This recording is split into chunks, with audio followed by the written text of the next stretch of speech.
तो बेन 10 का इशू 3 आ चुका है और ये वहीं शुरू होता जहाँ पे सेकंड इशू खत्म हुआ था। ग्वेन भगा रही है रस बकेट बेन की तरफ, जो कि बच के भाग रहा है रस बकेट से, और उसके अंदर बैठी है ग्वेन। और बेन कहता है कि कम ऑन ग्वेन, क्या तुम मुझे सच में रिकॉग्नाइज नहीं कर पा रही हो? देन हमें ग्वेन का पर्सपेक्टिव दिखाया जाता है और ग्वेन कहती है कि मुझे पता था कि एलियन एग्जिस्ट करते हैं, पर मेरे स्टूपिड कजन को कौन समझाए। चिंता मत करो बेन। देन बेन रस बकेट से बचता है और ग्वेन उससे बाहर निकलती है एक रैकेट लेके और आगे बढ़ती है बेन को मारने की तरफ। लेकिन फिर बेन डी ट्रांसफॉर्म होने लगता है और कहता है कि वेट ग्वेन, ये मैं हूँ। ग्वेन उसे देख के हैरान हो जाती है, देन भागते हुए जाती है कि बेन, क्या तुम मुझसे मजाक कर रहे हो? बेन कहता है कि आई विश ये मजाक ही होता। फिर ग्वेन पूछती है कि ये कैसे हुआ? बेन कहता है कि तुम्हें लगता है कि मैं इस चीज को एक्सप्लेन कर पाऊंगा? मैं बाहर टहल रहा था और अचानक से कोई चीज आसमान से गिरी और मेरे हाथ में चिपक गई, और अगली चीज जो हुई वो ऐसे थी कि मैं नहीं हूँ, मतलब कि मैं तो मैं था लेकिन कुछ अलग सा। मुझे काफी डर लग रहा है ग्वेन,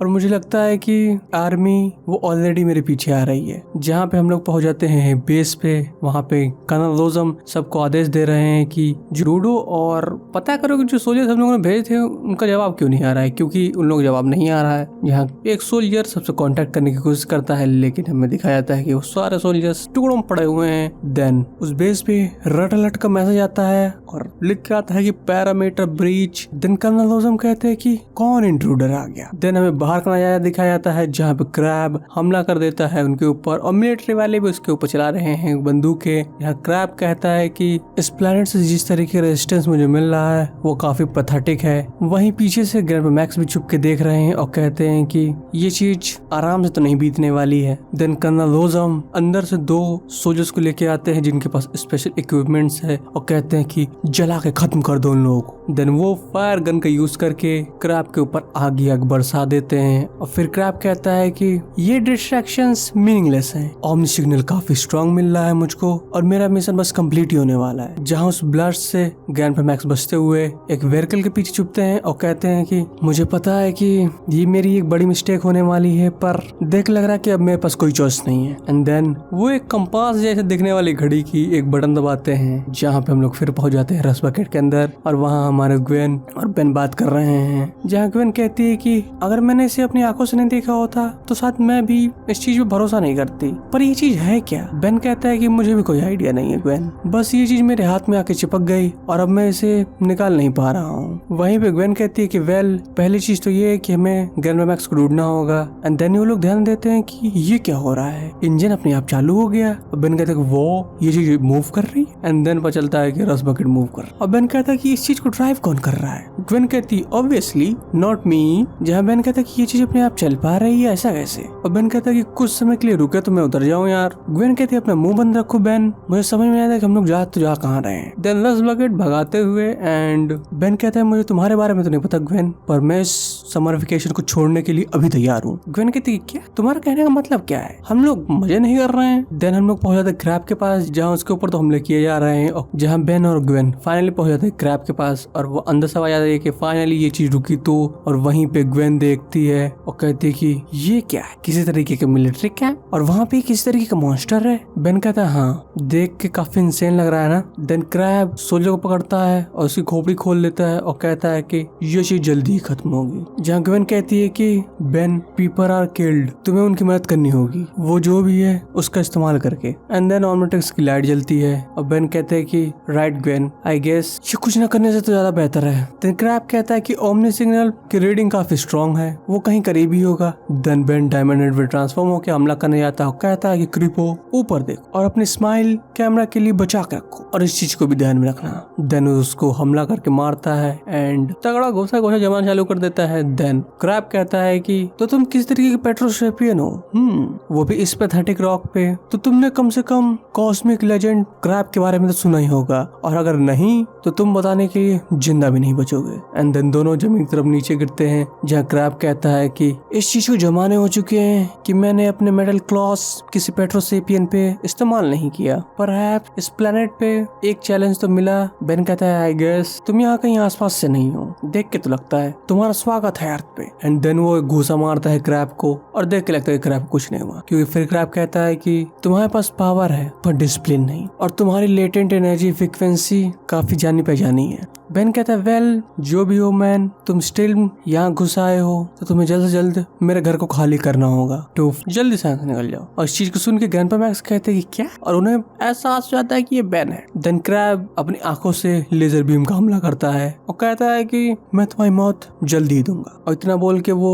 अपनी आंखों से लेजर का हमला करता है। बेन उससे बस हल्का सा बचता है और कहता है कि टू क्लोज। देन बेन की ओमनिट्रिक्स फिर आवाज करती है और बेन कहता है कि ओह सच में ये फिर हो रहा है। एंड देन फिर से बेन डी ट्रांसफॉर्म होने लगता और बेन कहते हैं कि ओ नो अभी नहीं। क्रैब कहता है कि क्या है ये ट्रांसफॉर्मेशन है, वे क्या ये ओमनिट्रिक्स है और ये एक फॉरेन लाइफ फॉर्म के पास है। बेन उसे डर जाता है। क्रैब कहता है कि मेरे कॉन्करर इसे देख के काफी खुश होंगे, और बेन कहता है कि oh man this is bad. जहाँ में ग्वेन दिखती है जो रस बकेट के अंदर है और कहती है कि ओमनी बेन वहां से जल्दी निकलो। जहाँ से पीछे से एक आवाज आती है और कहती है कि आई थिंक तुम जिस वर्ड को बोलना चाहती हो वो है एलियन। ग्वेन कहती ग्रैंडपा आप इन समय से कहाँ थे, वेट अ सेकेंड, आपको कैसे पता चला कि ग्रैंडपा कहते माफ करना ग्वेन पर मेरे पास समय नहीं है अभी कि मैं तुम्हें सारी चीजें एक्सप्लेन कर सकूं, और तुमने पहले ही बहुत कुछ देख चुका है जो तुम्हें नहीं देखना चाहिए था, और हमें इस चीज से जल्दी ही डील करनी होगी और हमें जल्द से जल्द तुम्हारे कजन की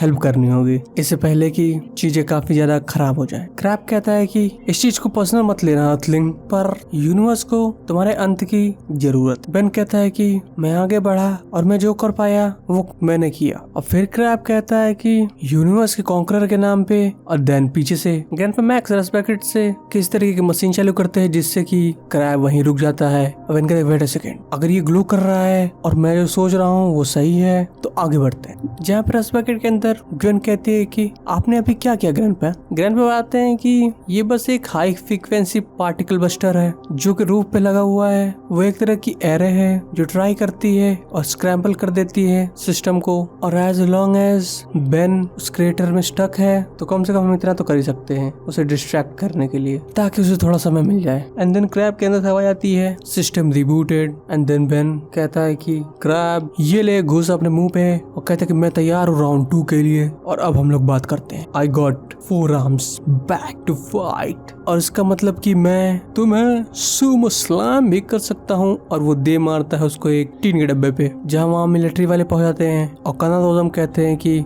उन दोनों एलियंस को देखो और दोनों को ढाई दो। जहाँ बेन तो मार ही रहा है क्रैब को और कहता है कि ओ अब मैं इस जगह से बाहर कैसे निकलूं। जहाँ रस बकेट में ग्रैंडपा मैक्स कहते हैं कि मैं तुम्हें बता रहा हूँ ग्वेंडोलिन कि काफी लकी है कि तुम्हारा कजन मेरा इकलौता ग्रैंडसन है। इसका मतलब कि इस यूनिवर्स में कैन नहीं है, जो कि एलियन फोर्स हम लोग को दिखा था। बैक टू द कॉमिक, नहीं तो मैं उतना नहीं करता जितना मैं अभी कर रहा हूँ। और उसी के साथ रस बकेट के ऊपर एक हिस्सा खुलता है एंड देन उससे गैस वाले ग्रेनेड निकलते हैं जिससे कि धुआं धुआं हो जाता है। फिर कनाडोजम कहते हैं कि सोल्जर्स अपना ध्यान बनाए रखो एनिमी के ऊपर, लेकिन भाई उस धूल में होता कुछ नहीं है। बेन वहां से निकल के भाग जाता है, वो भी रस्ट बकेट के अंदर। और ग्रैंडपा मैक्स कहते हैं कि होपफुली जब तक कनाडोजम को समझ में आएगा कि यहाँ पे एग्जैक्टली हुआ क्या है तब तक हम लोग बड़े दूर निकल चुके होंगे। ज्यादा चिंता करने की जरूरत नहीं है, रस्ट बकेट अभी भी बहुत कुछ कर सकते। और इसके अलावा वो लोग हम लोग को ट्रेस भी नहीं कर सकते, कम से कम जिस लेवल का हार्डवेयर उनके पास है उससे तो नहीं। Right Ben? बेन कहता है मुझे ऐसे मत देखो, मुझे यहाँ घबराना चाहिए। And then Omnitrix beep beep करती है और बेन डी ट्रांसफॉर्म हो जाता है। और ग्वेन कहती है कि वाओ तुम ठीक तो हो कजन? बेन कहता है कि श्योर, मैं काफी ठीक तो लग रहा हूँ, कोई प्रॉब्लम है तो नहीं। ग्रैंडपा मैक्स कहते हैं डरो मत बच्चों, अभी भी हमारे पास बहुत समय बचा हुआ है क्योंकि समर तो अभी बस शुरू हुआ है। आई एम श्योर सारी चीजें अच्छी बीतेंगी। देन वहाँ सोल्जर्स इकट्ठा होते हैं और अलग अलग सोल्जर्स वहाँ हर जगह देख रहे होते हैं और कहते हैं कि सर यहाँ कोई ट्रेस नहीं मिला, पता नहीं वो लोग कैसे बट यहाँ से निकल चुके हैं। कर्नल कहते हैं कि सारी चीजों को क्लियर करो और देखो ब्राइट साइड ये है कि वो लोग हमारे कुछ छोड़ के गए, देखने में कमाल गिफ्ट लग रहा है, तो सारी चीजें क्लियर करो और इसके अंदर से जो भी मिल सके वो ले लो जो कि हमारे लिए फिजिकल एविडेंस का काम करे। और देख के लग रहा है कि ह्यूमन रेस एंटर कर चुकी है किसी न्यू वर्ल्ड एरा में, और पता नहीं है अभी हमें आगे और क्या क्या देखने को मिलेगा, और कौन जानता है कि ये चीज हमें और कहाँ तक लेके जाए। जहाँ हम स्पेस में दिखते हैं और वेलका का स्पेसशिप जहाँ कहते हैं ऑल माइटी अलर्ट, हमें एक अपडेट रिसीव हुआ है वो भी क्रैब से, और ऐसा है कि ओमनी सिग्नल डिटेक्ट कर लिया गया है सक्सेसफुली, बट उसके बाद क्रैब का बायो सिग्नल नहीं मिल रहा है और देख के लग रहा है कि उसकी तरफ से कोई रिस्पॉन्स भी नहीं आ रहा है। विल गेट्स कहते हैं कि क्रैब फेल हुआ वेपन को रिट्रीव करने में, और ये चीज मुझे काफी क्यूरियस बना रही है कि वो किस तरीके के फॉरेन स्पीशीज के पास है। पर चाहे जो भी हो, मुझे लग रहा है कि मैंने उस प्लांट को अंडर एस्टिमेट किया और देख के लग रहा है कि उस चीज को मुझे और ध्यान देना पड़ेगा। श्योर वो लोग इस चीज के लिए तैयार नहीं है जो कि आने वाला है। बहुत जल्द वो लोग समझेंगे कि first law of cosmic truth है क्या, वैसे ही जैसे कि बाकी वर्ल्ड समझे। और जब वो लोग विलगैक्स से मिलेंगे तब उन्हें समझ में आएगा कि विलगैक्स का रूल क्या, एंड देन यहीं खत्म जाता है ये इशू। एंड नेक्स्ट चैप्टर ज़ॉम्बोज़ो के ऊपर होने वाला है। तो कमेंट बताओ कि कैसा लगा ये इशू, एंड मिलते हैं अगली वीडियो में। Bye bye. एंड सॉरी भी कि इस इशू को काफी लेट अपलोड कर रहा हूँ मैं, मुझे 3 दिन पहले ही अपलोड कर देना चाहिए 11 तारीख को, लेकिन क्या करूँ यार, सोच रहा था कि तुम लोगों का एक्सपीरियंस बेटर हो, इसलिए मैं इंतजार कर रहा था कि सब आ जाए तो मैं तुमको ढंग से बना के दे दूं। तो इसी के साथ चलो चाहता हूँ मैं और भी चीजें एडिट करनी है, इसको वेट करके अपलोड करना। और अगर वीडियो लाइक नहीं कर रहे हो तो ध्यान रखना कि ये वीडियो की ऑडियो रिकॉर्डिंग 45 मिनट की हुई है, वो भी गर्मी में, और मैं पसीना पसीना हो चुका हूँ। तो इसलिए कम से कम कर दो लाइक और सब्सक्राइब, कमेंट कर दो यार, कम से कम मैं खुश हो जाऊंगा।